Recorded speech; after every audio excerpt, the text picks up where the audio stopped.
Hello, and welcome to another episode of the William Branham Historical Research Podcast. I'm your host, John Collins, the author and founder of William Branham Historical Research at william-branham.org, and with me I have my co-host, minister, and friend, Chino Ross, pastor and the voice of the Understanding Scripture and Truth by Chino D. Ross YouTube channel. Chino, it's good to be back.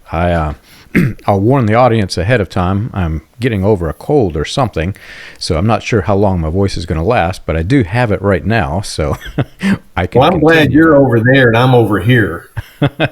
I'm sure you are. It's not as much fun as that sounded, but you have had quite a bit of fun, from what I understand. We have these episodes queued ahead of time. We've recorded, I don't know how many, 5 or 6 ahead, and we record every week, but this will go out long after this event has happened. But you've received all kinds of stuff from the desk of Hobart Freeman, and I'm a little excited to get into that and go through that, because I'm certain you're going to find things that researchers for years, decades, have not been able to really understand. All of the keys to his kingdom are now in your hands, and I'm a little excited to go through that. Yeah, imagine my surprise, John, when I pulled up to my house. It was one day last week. Actually, I think it was the day after we recorded last week. And I can see sitting up on my front porch some boxes, and I was expecting them. Someone said, "I've got some stuff I'm going to send you." But we live on a hay farm. It's a long quarter-mile driveway off the main road, up our drive. We sit up on the top of a hill, the driveway to the house. I can see that, yes, it definitely did arrive, and it was a couple of boxes, and I'm supposed to get several more tomorrow, which contain not photocopies, not someone else's notes of Hobart sermons as he preached, but Dr. Freeman's own actual sermon notes, every single one of them. Wow. He typed a lot of his stuff. He did write in the margin. Some of them are handwritten, but I just sent you one little shot of just one. I guess it's just the bottom half of one page of some notes, if you'd like to show that to everyone. So here's what it looks like. I mean, here is what we've just seen. Here's some more sermons. Hobart's got all kinds of writing in red in the margins. I will say one thing about Dr. Freeman. He has absolutely beautiful handwriting. My handwriting is terrible. You can barely read it. Yeah, mine too. But from his letters I used to get from him, I remembered he had good handwriting, and you can definitely see that in all of his notes. I mean, he just has exquisite handwriting. So I'll give him props for that. Most of his sermons were typed up, but there's one example here that we just saw, and it just I just pulled. This was actually in the very top folder. There's a lot of folders in these boxes. They're all bound up. They've got rubber bands around them, and then you dig through them, and they all have titles to them. And I'm talking about his seminary classroom notes. I'm talking about when he was a professor at Grace Seminary, all the classes that he taught, his notes that he used for those classes, his notes that he used for things teaching around the church at Faith Assembly, all of the sermons. Now, if it was just, let's just say, kind of an ad lib sermon on faith or healing, he might not have that all written down in a formal piece of paper. But all the rest of these series are definitely typed out or written out. He did a legendary series. Everyone who followed Faith Assembly will remember the series that he did of about a dozen messages entitled Deeper Discernment and Deliverance.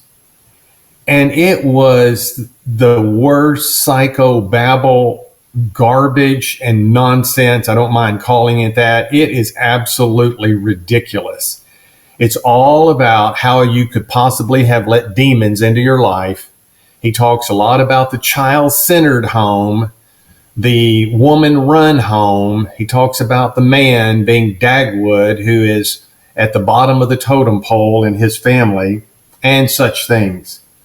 But in this, what we just saw, it said the child is happy. He's easygoing at school and at home. But have you noticed over the years? I mean, he has it all in shorthand, but this is what the notes said that you have just put up. Whenever we go out to eat, sulks, moody. You have to make him get out of the car and go in. He's not hungry. But then he runs ahead and grabs the best seat.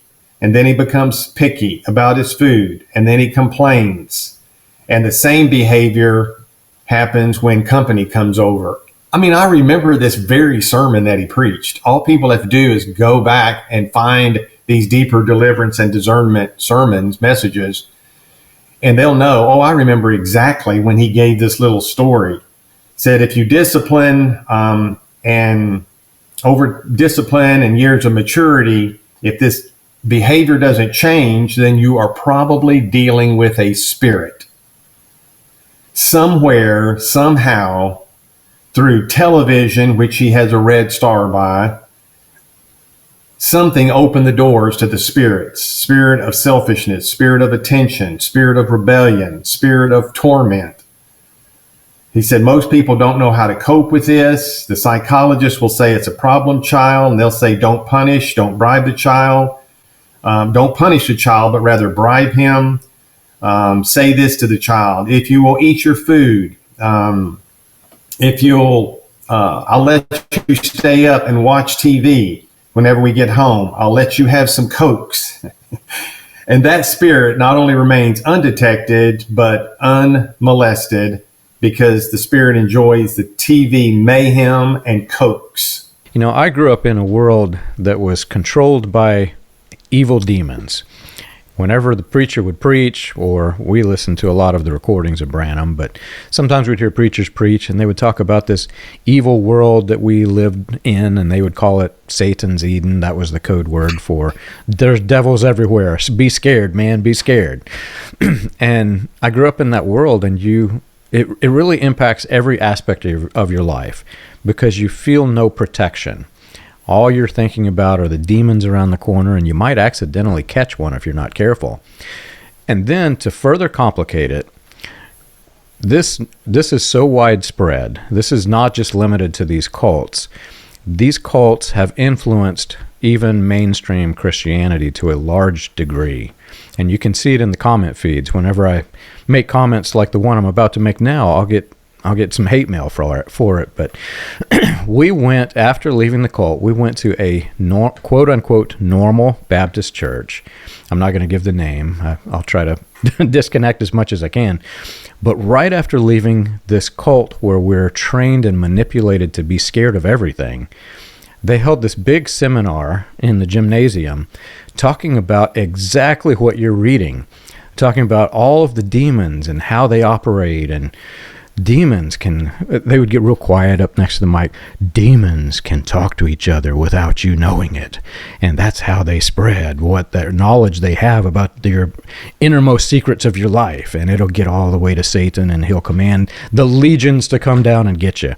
I mean, it was, looking back, it's horrific that they did this to our minds.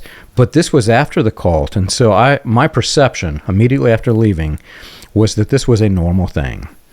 And that perception stayed with me for a long time. But we tried a variety of different churches, and I recommend anybody who's in one of these things, when you escape, try many different churches, because that way you get the whole picture of what is Christianity rather than a one-sided view. I started to realize that the church that we escaped from was manipulating our heads in the same way that the church that we escaped to was manipulating our heads.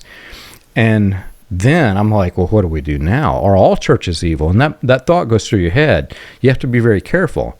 And it all comes back to exactly what you're reading from these notes. They want to scare you and think that they are the protector of all evil. It's going to take me a long while, I'm sure, to get through Freeman's notes. You just will not believe it's thousands of pages. And I've just barely begun to try to process. But I know one thing that I think I can say this up front, and I barely even opened the first two folders. I don't think, honestly, John, I don't think I'm going to find anything new. I don't think I'm going to find anything surprising, simply because I've heard all the messages and I know where he's coming from. But if one thing you will see, I'm pretty sure, in the notes, because I could tell from his teaching and the little bit that I've looked in these folders, it's definitely true. He has his sermons crafted out. They're all in shorthand, but they're crafted out. They actually have paper clipped onto them which newspaper article or magazine article he wants to reference.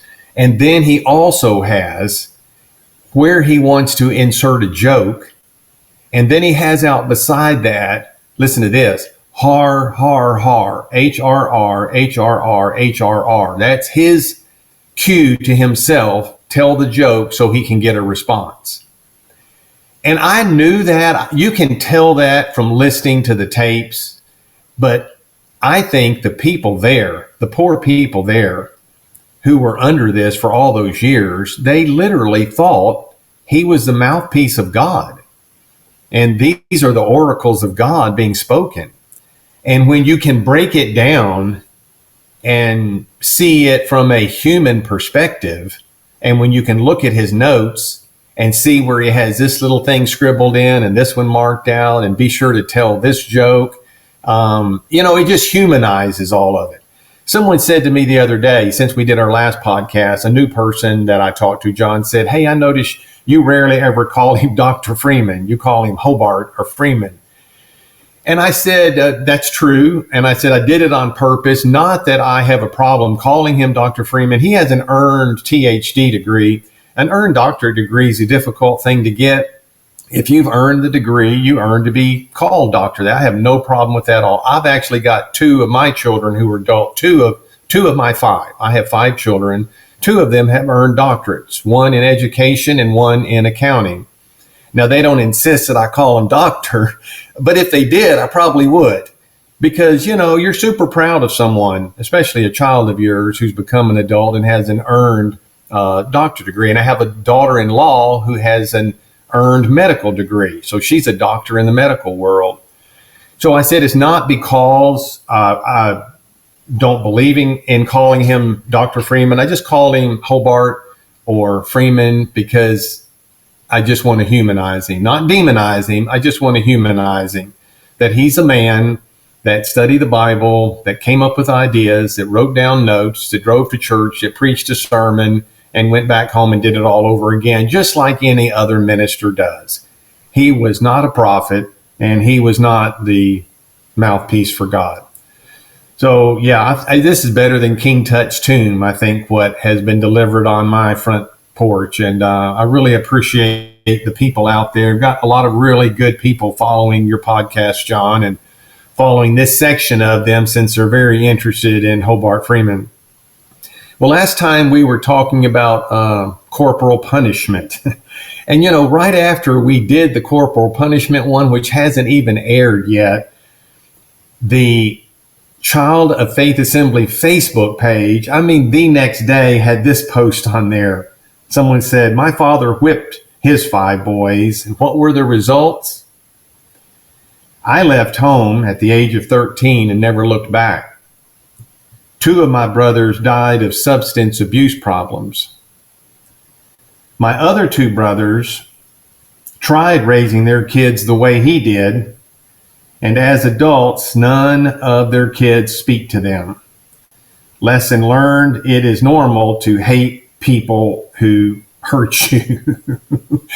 And one of the comments that someone put on really struck home because it goes back to Bruce Kinsey days. And Bruce had a meeting over near Purdue University in West Lafayette, Indiana. This person said, "We went to the Lafayette body, which at one time was a converted bowling alley. The hallway behind the lanes was the spanking room. Children were being spanked because we couldn't sit still in a 3 to 4 hour church service, if you want to call what happened spanking." So, that's just unsolicited testimony that had nothing to do with our podcast, because it was done before you and I ever spoke last week. But this was a movement that was motivated by fear. They were taught through legalism. It produced bondage. They thought they had discovered all the little tricks and gimmicks and shortcuts and incantations, any hocus pocus that could bring you to a deeper walk with God. But as we continue to stress, this is just not biblical Christianity. Biblical Christianity is based on biblical theology. It's based on biblical truth. It involves a personal walk in relationship with God. It involves a change of the inner man. And this long history we have in American evangelicalism of legalisms, of the holiness cults, has probably done more damage than it has done good. And maybe the ministers meant well. I think they might could look out in their congregation and maybe wish they had seen some more spirituality. But, you know, John, in every church, you're going to have all different levels and groups of people. We all would like to be a part of something pure, quote unquote, but we're not pure. So as soon as we join it, the purity's been messed up right there. We'd like to see everybody just super spiritual and hungry for God and reading their Bible and praying and turned on to serving the Lord. But you're just going to have, because that's just human nature, and that's the nature of a local group of Christians, you're going to have people at different stages of their walk. There were all kinds of people at all kinds of levels, and there was freedom and love and joy and acceptance and excitement over what the next week and the next day was going to bring in their Christian life. My goodness, by the time we get to the early 80s in the New Faith Assembly building, I mean, everybody's in a straitjacket. Everybody marches to the same beat. They all look the same, speak the same, talk the same, act the same, dress the same. And Hobart had encouraged that. 1 Corinthians 1:10 was their motto that they had up front in the building, painted on the wall, that there cannot be any divisions among us. We must all speak the same thing, and so forth, what Paul says in 1 Corinthians 1:10. But as I've said before, you have to leave that up to the Holy Spirit to bring that about. And it's an ideal situation that we are going to definitely strive for, but it's not something that we are going to arrive at. This is just not the way Christianity works. So then the last thing that we talked about in the previous interview, John, was I'm trying to work my way chronologically from when the child is born. You know, you spank the daylights out of him, and the dad's at the top and the mom and the kids are down at the bottom. Then when you get 5 and 6 and 8 and 9 years old, this was not something I ever heard Hobart say, but it was something that another minister, if not several other ministers, taught, and that is that little boys and girls were not allowed to play together. And I asked you last time, do you know why they were not allowed to play together? And I don't want to put you on the spot, so I'll fill in the answer: because they might actually rub up against each other. And you know, we still laugh when we even hear that, don't we? It's so messed up, man. It is messed up. 8 and 9 year old children. I mean, they didn't want them to touch against each other because maybe touching would lead to rubbing or something. Oh my word. Oh my word. I remember in the Facebook group also, that's a Facebook group that has posts, John, that go back 16, 18 years ago. And I have read every one of those posts. Some of them have as many as 50 comments, and I've read every single comment more than once. And after saying what I said last week about little boys and girls, I do remember seeing comments made by adult women now who said that there was a minister or ministers that gave them the creeps back in the day, that wanted them to sit on their lap or wanted to just, I don't know, snuggle a little bit too much. I mean, I didn't say this. I'm just reporting what other adults have said. It's from their past. And it's all public. It's on a public Facebook page. They said they gave us the creeps, and my dad didn't allow him to come back to our house anymore.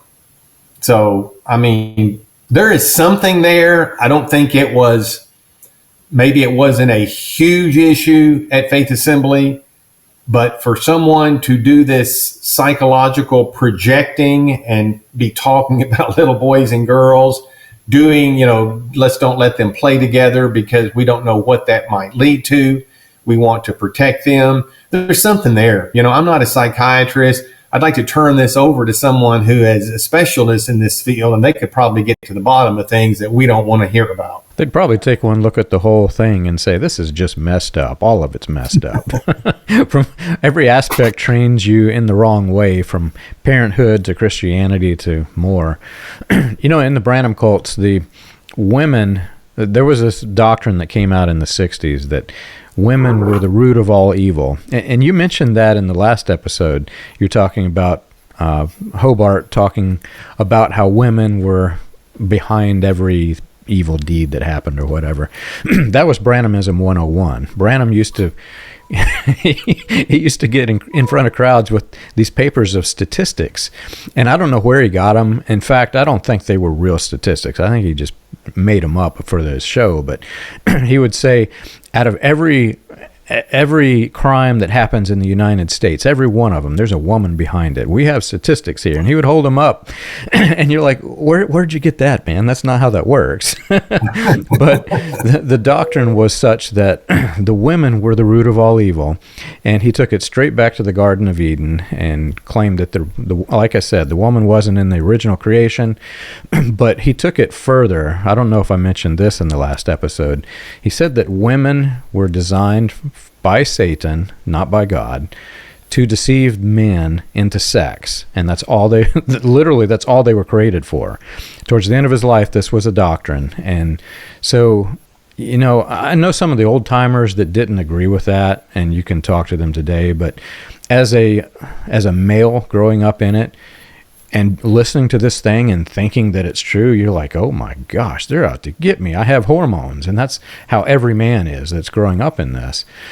And then I don't know that we had it to the level that you're talking about, that the girls and the boys couldn't be together, but there were certainly some freaks among the ministers that had some weird things about the girls and the boys. And I too question whether it was a result of the doctrines or whether they had a psychological issue. Or could be that there's somebody in the crowd that they know is really messed up, and maybe they are trying to protect people. I don't know. But the whole thing is just so odd that I think a psychologist would look at it and say, well, I think, to be honest, we just need like 30 or 40 padded rooms, and let's just put a bunch of them in it. Oh, yeah, I think we need to shut this religion down and scrub it all and start all over again. I don't know what parts of Hobart Freeman's views about women came from Branham and what parts just came from, he was a Depression era child. He came from a different generation. He was in a family of, nothing but sisters, and there were a lot of them. I don't really know where it all originated, but we know that there are connections between Hobart and William Branham. And so it does make you wonder. I know he was listening to a lot of what Branham had to say. Now, he never said anything as extreme as what you just said, that Branham said what the purpose of women was, but the thrust of his message about male and female relationships almost started to go down that path. It was definitely heavily male dominated. And he would use verses for that, and I understand that. But even beyond the verses, it just seemed like that was something that was coming to him pretty naturally anyway. So speaking of hormones, let's graduate from 8 and 9 years old to now we're into the teenage years. And this is a John Collins show, not a Howard Stern show. So we have to be very careful what we say. But Hobart outlawed dating. And that became, dating was not allowed at Faith Assembly. They would just give all of these warnings, and there are warnings. I always want to say there are warnings in Scripture to avoid youthful lusts and to flee fornication. And those warnings are there because we as Christian people obviously need those warnings, and that's what God has given to us in the Bible. But the way that they would go about it, John, there's so much legislation involved and so much legalism involved that it just came to be way out of balance. Everything, Hobart would say that he always called the invention of the automobile, that was something terrible. And he said he always called the automobile the mobile bedroom, the mobile bedroom. So he was really big on things like that. But everything that came from Faith Assembly was so spooky and so guilt-ridden. And so, as you just said a moment ago, I mean, I'm 60, almost 66 years old. So it's a little harder at my age to put myself back when I was 16 and 17. But what you just said is so true. Teenagers have hormones that are raging, and they're supposed to be. You know, they're not raging at my age like they were raging when I was 15 and 16 and 17 years old. And so it does no good to deny that the hormones are there, which is almost what Faith Assembly would do. You know, we just need to be it's, not males or females, just it's, robots. You know, we've got to deny these hormones. They wouldn't say let's deny hormones, but I'm just saying the way they put pressure on the young people to stay away from each other, no dating, you just got to wait till you get married. You know, all of that stuff is for married couples, which is true. All of that stuff is for married couples. That's not for you teenagers now. But because of the bondage and legalism that Hobart Freeman was in himself, that he taught to the other ministers, they could not help but communicate that same message to all of these people. And so let's just pretend you are a 17-year-old boy, and without being graphic, you just have hormones. And there's a cute girl in the church. What are you supposed to do about it? I mean, they were in a no-win situation because A, they didn't have any good, balanced, kind, fatherly, welcoming teaching and advice. They didn't have that. But B, in its place, they had all of this legalism and all of this spooky stuff. They had this positive thinking and confession. You know, let's just deny those things even exist. Let's just deny that I'm having, you know, hormonal feelings right now. But I'm going to promise you this: it doesn't work. It's just like beating the daylights out of an 8-month-old child to get them to be quiet and stop crying. Guess what? It's not going to work. You know, it will not work. And trying to separate these teenagers in the way in which they did, to almost get them to deny what they were feeling, pretend that it doesn't exist, make them feel guilty if they do feel anything, it is simply not going to work. There had to have been a more biblical and sane and adult way to talk about these things.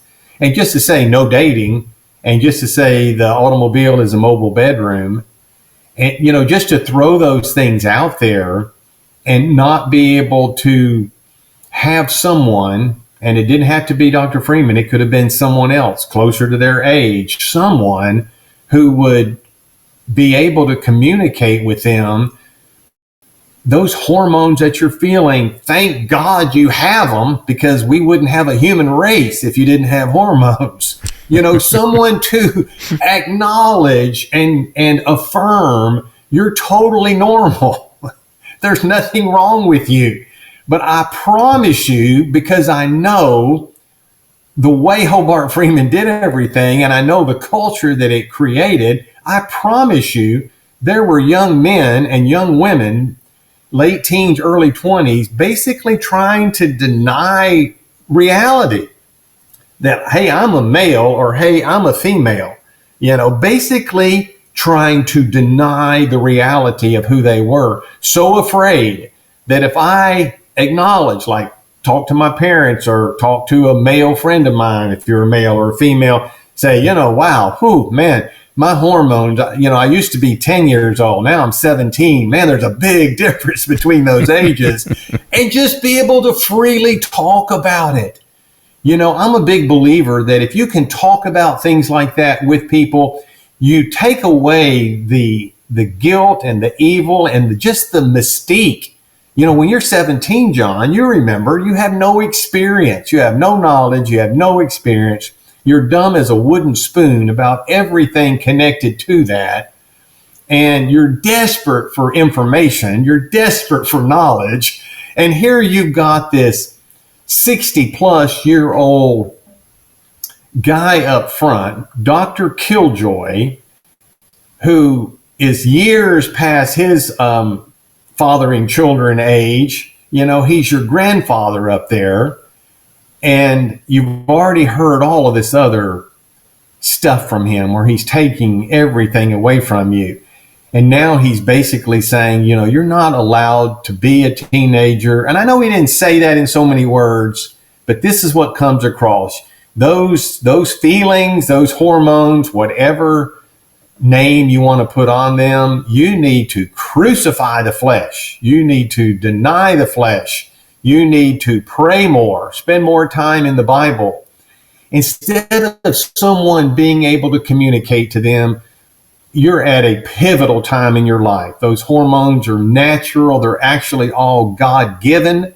If you don't have these hormones, then you're going to bring an end to the human race, because we need those hormones so you can do what people do when they get married and produce children. And the way it was brought across, it just needed to be done in a way where people felt normal, where young men and young women felt normal, and where they just felt comfortable in their own skin.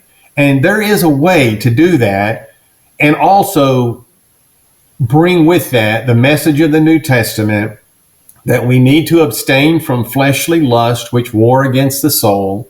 We need to flee fornication.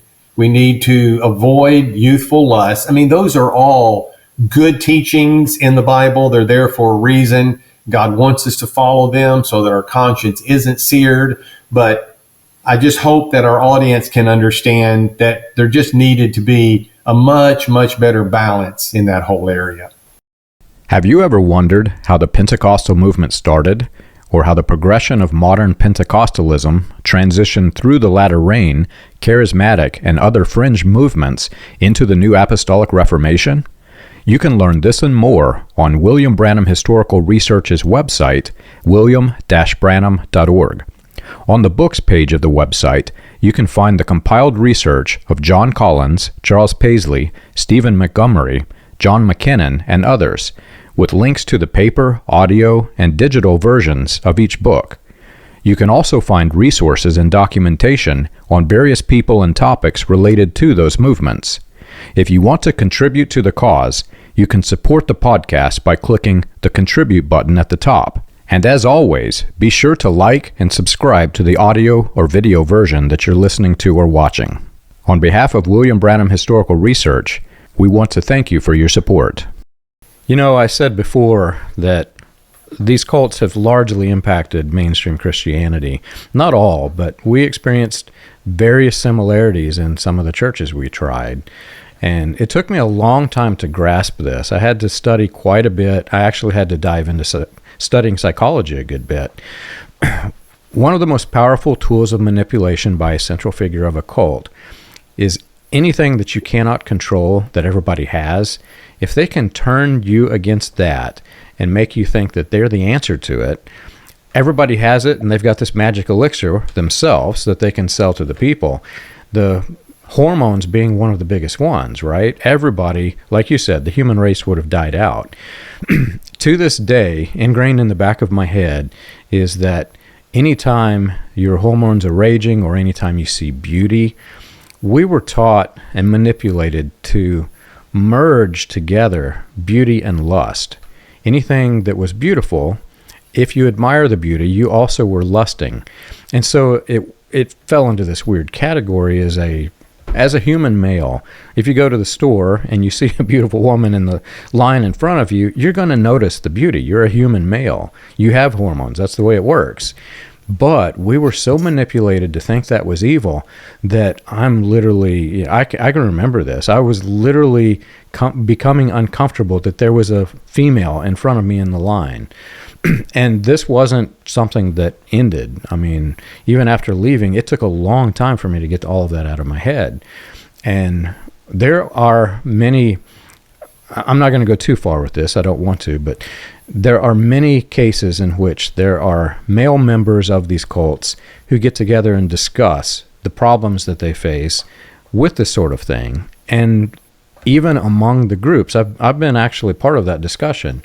Even among the groups, they are manipulated so much that the groups are further supporting the notion in private that the cult leader is right, that if you have hormones and if you see something beautiful, you have sinned and Satan is getting into your head. So again, leaving the cult, we started to experience some of this to some extent in mainstream churches, but it wasn't until I can't remember what church this was at, but I sat down with some guy and he was explaining the difference between beauty and lust, which is a fascinating subject if you really want to study it. But he was from Europe, and he started explaining, in Europe, you go to Nude Beach, right? And he says, I grew up here, and if you take one of these Pentecostal cult-style people in their adolescence and put them there, they will just go nuts because they don't know how to conduct themselves. But any human male that grew up in that environment, it's nothing to them. They've everybody has body parts. That's the way this is. And there's still an attraction. There's still a beauty, but it's a difference between beauty and lust. And he says the beauty, and he was explaining, he was a Christian minister, and he was explaining the problems of lust. And it is, there are Bible passages that talk about this, but also there's beauty, and there are Bible passages that are talking about admiring the beauty. And I got to thinking back of the way I was raised, and I can remember entire sermons preached about how Satan's Eden was filled with beauty because Satan loves beauty and God does not. And I grew up thinking this, and as I'm reading the Bible again and again and cleansing this out of my head, I'm starting to notice all these passages where God loves beauty. Well, otherwise, he wouldn't have created such a beautiful world and beautiful people in it. So to get that out of your head after being manipulated, it's very, very difficult.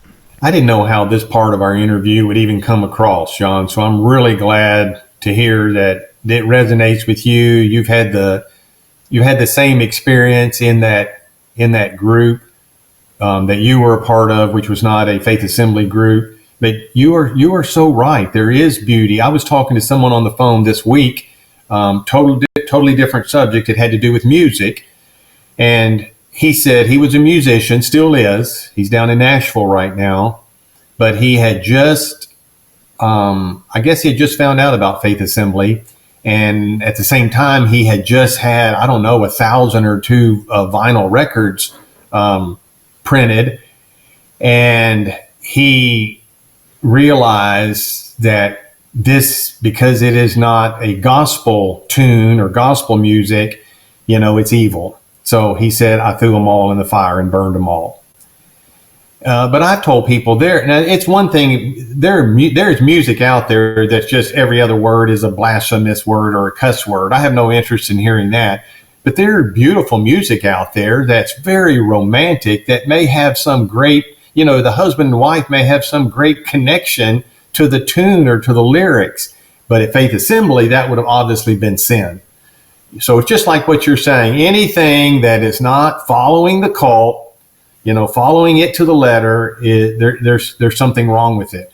I don't know if you or your audience has ever heard of the book, I Kissed Dating Goodbye. But this was it was a New York Times bestseller, and it came out in the late 1990s by Joshua Harris. And it came out during a period of time in the evangelical church where there was a movement called the chastity movement, where boyfriend and girlfriend would wrap little finger around little finger and promise to have no relations with each other until they were married. So they wouldn't kiss They wouldn't even kiss. They wouldn't date. They wouldn't hold hands. They really wouldn't do anything. And it was called the chastity movement. And so this came about long after Faith Assembly. But I think this just pops up down through church history of Christians trying to figure out, how do we handle this whole area? And we can't do it on a podcast, obviously, but it's a valid question. How do we handle this area? And what I would suggest is we need mature leadership in the church that can relate to the people of that age, teenagers and 20s, that can instruct them. And Hobart Freeman just wasn't somebody he could do that. He had already disqualified himself as an instructor of teens and early 20s with all of his other legalisms. But my point in mentioning this book, I Kiss Dating Goodbye, it's a really fascinating book. Not so much the book, it's where Joshua Harris is today. He was a part of that movement where, everything was kind of spooky and everything was legalistic and everything was forbidden. And, there's a lot of guilt involved in anything connected to hormones. And I would just recommend, not that someone read the book, but go and read what Joshua Harris has said about his own book, 25 years later.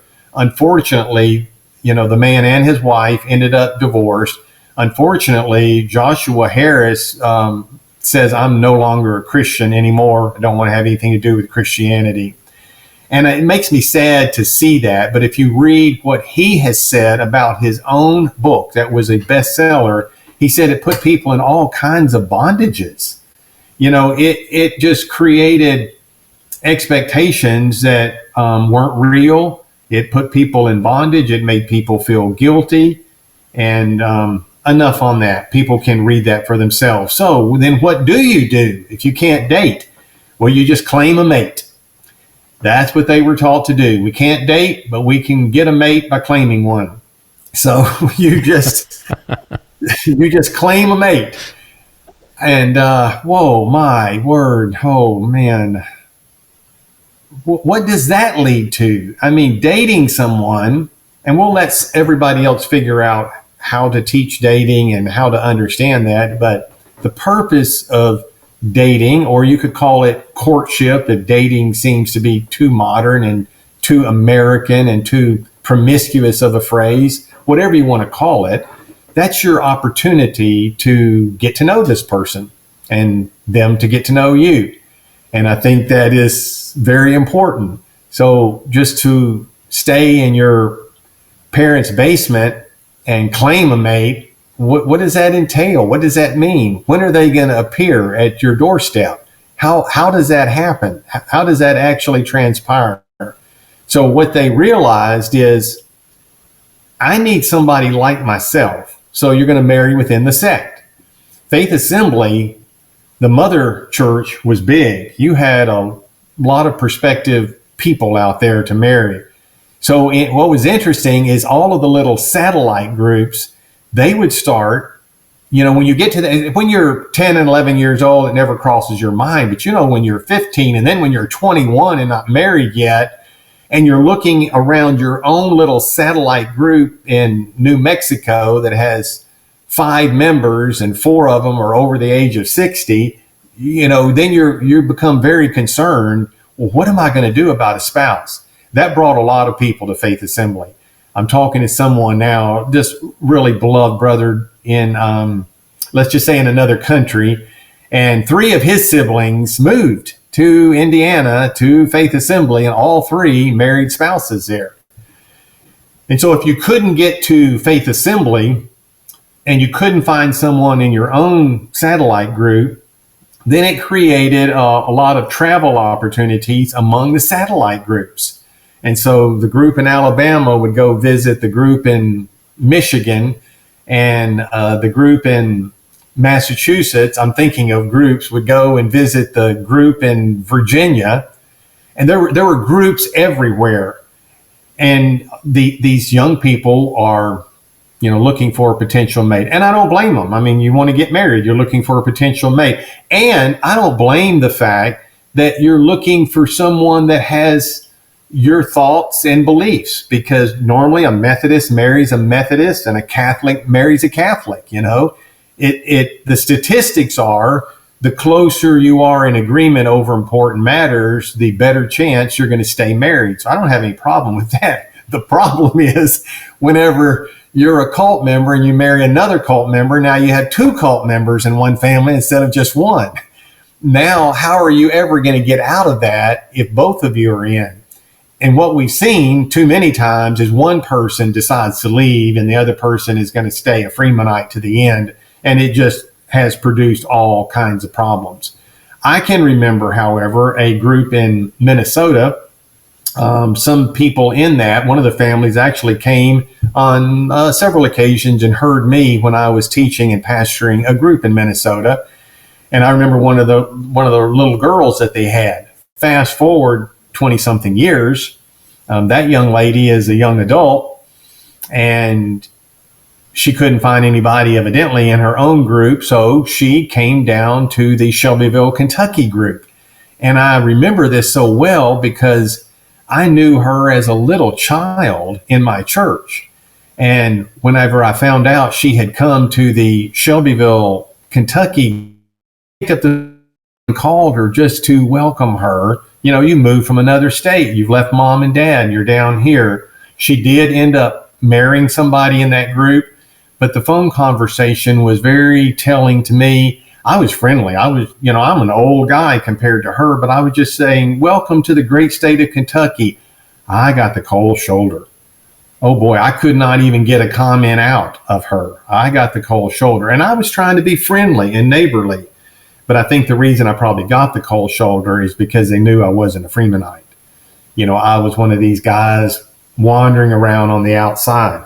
And I know later that same family in Minnesota, two of their daughters moved to Shelbyville, Kentucky, and married two brothers in one of the main families in that church.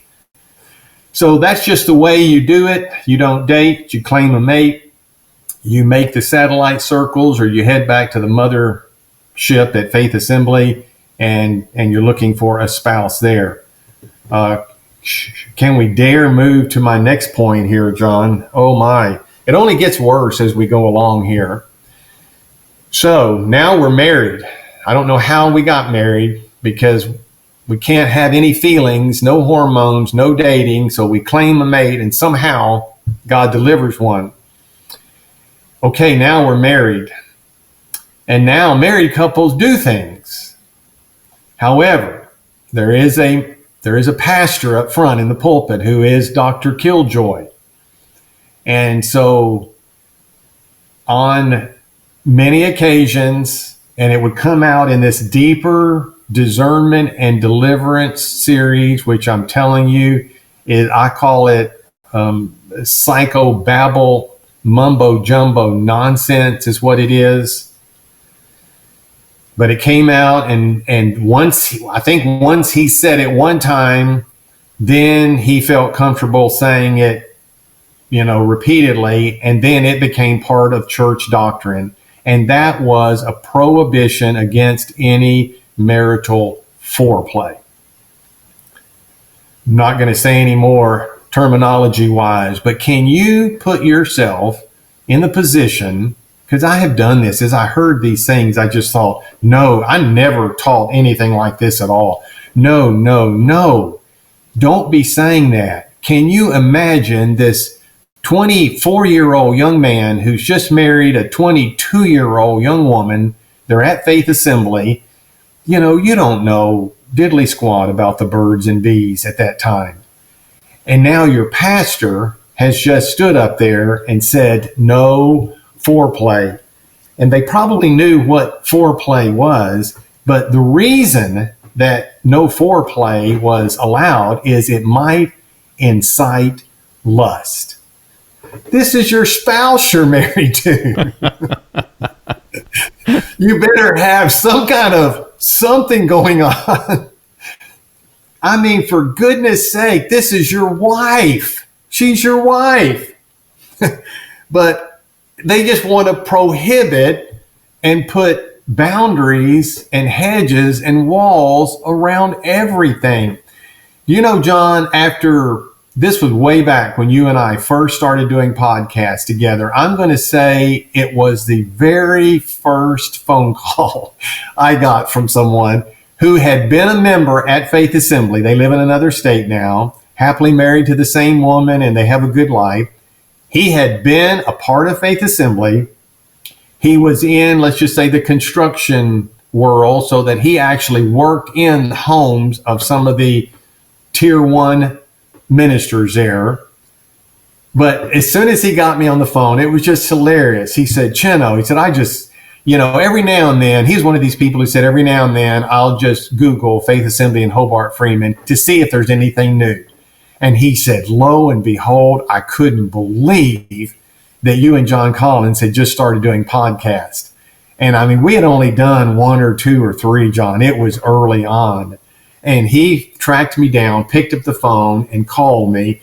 And these people have 40 to 45 years of stuff locked up inside. Just stuff. I had someone I talked to the other day said, I've wanted to talk to someone for 40 years. I've tried to talk to my other Christian friends about it. And they look at me like, are you nuts? Were you a cult member or what were you?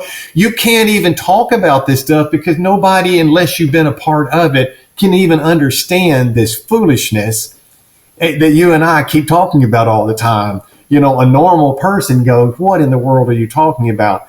But he said, when Hobart started preaching those sermons about no foreplay, it might incite lust, he said, I'm a married man, 20 or 30 years old or however old he was at the time. He said, what am I supposed to do with that? He said, I can't really talk to my wife about it because what if she thinks that I'm wanting to rebel against the pastor and no foreplay? Who do I even talk to about it? So he said, I had some really good Christian brothers. We were all part of the same church. And he said, we weren't going to let anybody know about it, but we were going to talk about it. And so he said, so I asked my friends without being explicit, he said, does that mean I cannot even touch my wife? I mean, what does that mean? It's one thing to stand up there as this almighty mouthpiece of God and say no foreplay, it might incite lust. What do you mean by that? You got to give the people something. They had no idea how to deal with that. Except somehow anything closely related to marital relations, to sex and marriage, somehow it must be dirty. Somehow it must be unclean. Somehow it must be wrong. And I really do think, based on all these things I'm saying came from Dr. Freeman's ministry, there was something not right in Hobart's mind about this whole business. There was something not right in his mind. And so he's laying all of his fears and bondages in the laps of the people. And just what a terrible thing it was. We've got a 60-plus-year-old grumpy old man with no professional training in marriage counseling and sex therapy, no social skills, no interpersonal skills, a hermit who'd rather live alone than ever see anybody. And you're going to let him be the authority on child rearing and dating and what happens behind closed doors in a marriage? I don't think so. I really don't want to go too far with this one, but it does impact a marriage, and it really messes things up for some men, even mechanically. And I'm not going to go too far with that at all, but if you take away some of the elements of fun, mechanically, there are things that just don't work in some men.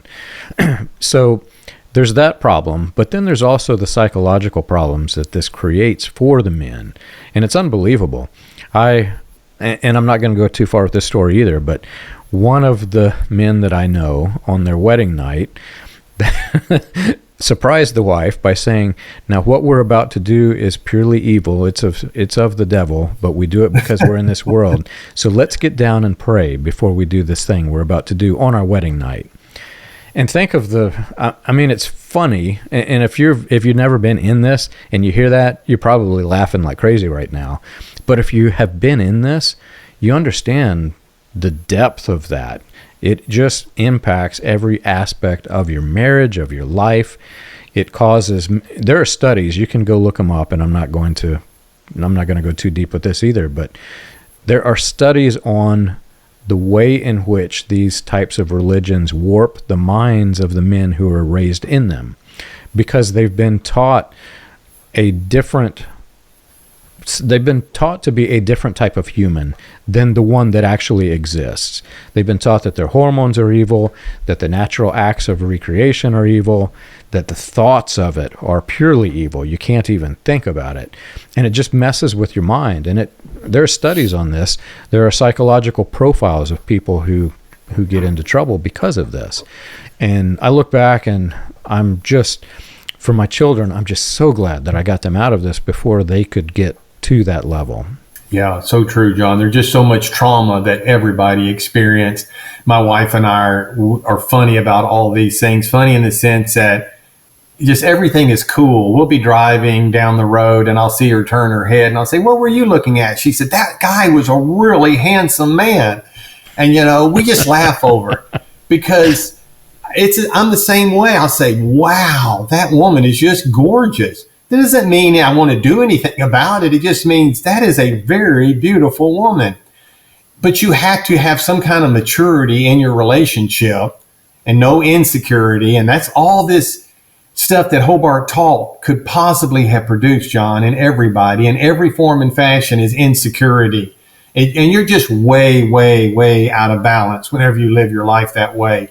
One last thing, because we have to cover this to wrap it all up, since we're talking about male-female relationships, and that is the subject of birth control.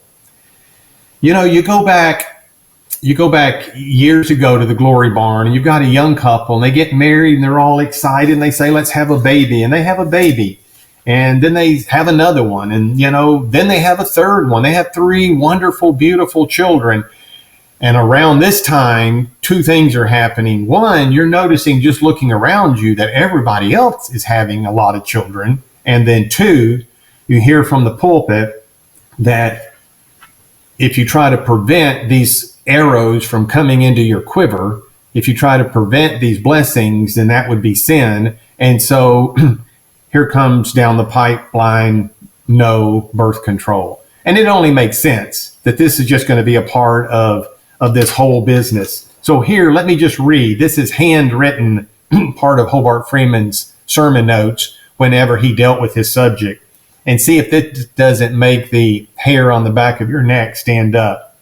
If men and or women have ever used birth control methods and devices, this was an opening for Satan's control over the female reproductive organs.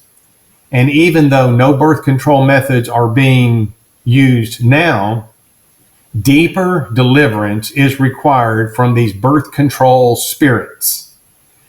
Even though a woman has conceived and born, in parentheses, delivered, a living, or in parentheses, a dead child, her reproductive organs are still under Satan's control, if not only repented of, but delivered from.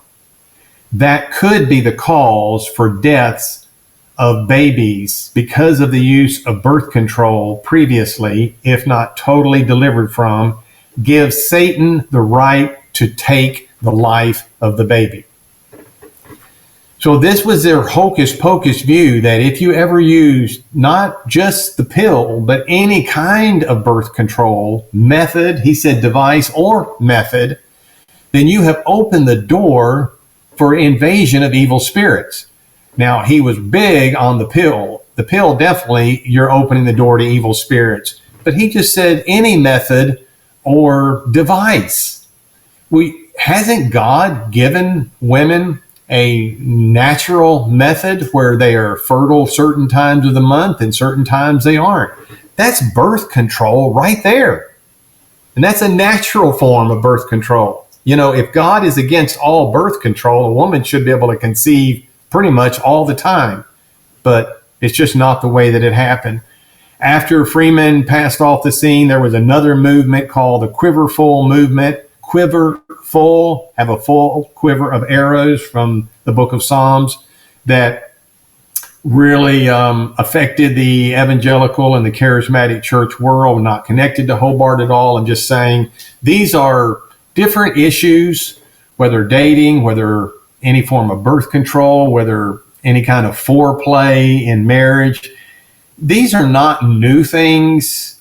People have thought about these, talked about them, and people have taught against them in the past. I'm just saying here at Faith Assembly was a minister and was a church that made a big deal about all of these things, simply because he loved talking about divine order in the home. And his version of divine order versus disorder in the home included all of these things that we have discussed. But surely adult men and women, reasonable people, can look back on all this and say that ministers need to stay out of the bedrooms of married couples and their personal lives. Newly married, figuring each other out.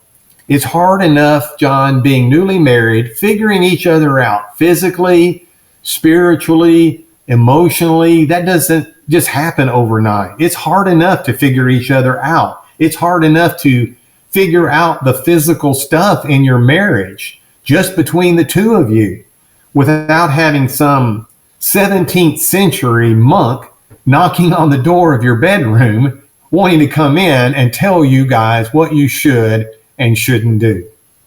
It's just a very tragic part of the history of Faith Assembly. You know, I said I was dreading this subject whenever we got into the last one, but you know, it's just so wrong. You could tell in the Branham movements by looking at the number of children, which family adhered to the birth control and who did not.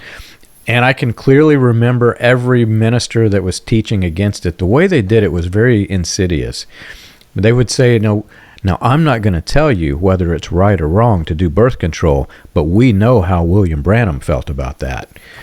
And so you're going to essentially, your head's going to go, well, wait a minute, what did he think about that? And so people would go pore over his sermons and try to find his notes. And Branham himself was insidious, so he manipulated people in the same way without just coming out and saying it, because he would have a revolt if he were to start to do this. But the other insidious thing that they did, and this was playing in the back of my head as you were talking, it's a little uncomfortable. These ministers, whenever they would start preaching in this manipulative way, they would say, "It wasn't so from the beginning." And every single thing that they did not want you to do, they would go, "It wasn't so from the beginning." And we didn't have the critical thinking. I mean, what are we going to do, man? You sit there in the pew and he's saying this. Well, neither was your suit that you're wearing. Neither was your watch. Your watch wasn't so from the beginning. What aspect of your life can you apply this to, man? But they would say that, and they would get real slow with their words when they said it. And it was just a manipulation tool. And after having been manipulated for 37 years of my life, I can tell you that of those churches that I've mentioned that I went to, if I'm in a church and a minister starts just preaching on fire and then going, "But think about the things that I'm saying," and starts talking really slow like this, I'm going to get up at the moment he does it and I'm going to walk out. I've done it because I'm not going to let them toy with my head. And that's the way that they do it. And the problem is, it's not limited to the cults. So when people leave this thing and after they've been manipulated, they're really uncomfortable being manipulated again once they realize it. So they go to a new church and then they find the same things happening because there are bad actors in every church. Every church denomination, I should say. Every church denomination has bad actors and good ones.